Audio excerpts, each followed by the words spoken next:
Brothers and sisters, my heart's desire and prayer to God for the Israelites is that they may be saved. For I can testify about them that they are zealous for God, but their zeal is not based on knowledge. Since they did not know the righteousness of God and sought to establish their own, they did not submit to God's righteousness. Christ is the culmination of the law, so that there may be righteousness for everyone who believes. Moses writes this about the righteousness that is by the law. The person who does these things will live by them. But the righteousness that is by faith says, "Do not say in your heart, 'Who will ascend into heaven?' That is, to bring Christ down. Or, 'Who will descend into the deep?' That is, to bring Christ up from the dead." But what does it say? The word is near you. It is in your mouth and in your heart. That is, the message concerning faith that we proclaim.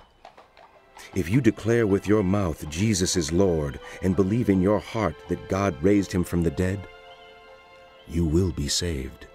For it is with your heart that you believe and are justified, and it is with your mouth that you profess your faith and are saved. As Scripture says, anyone who believes in him will never be put to shame. For there is no difference between Jew and Gentile. The same Lord is Lord of all and richly blesses all who call on him.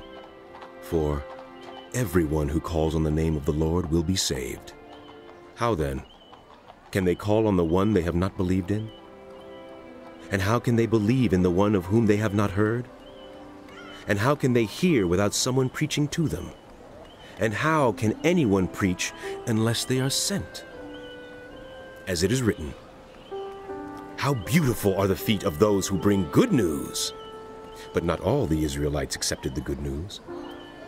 For Isaiah says, Lord, who has believed our message? Consequently, faith comes from hearing the message, and the message is heard through the word about Christ. But I ask, did they not hear? Of course they did. Their voice has gone out into all the earth, their words to the ends of the world. Again I ask, did Israel not understand? First, Moses says, I will make you envious by those who are not a nation. I will make you angry by a nation that has no understanding. And Isaiah boldly says, I was found by those who did not seek me. I revealed myself to those who did not ask for me. But concerning Israel, he says, all day long I have held out my hands to a disobedient and obstinate people.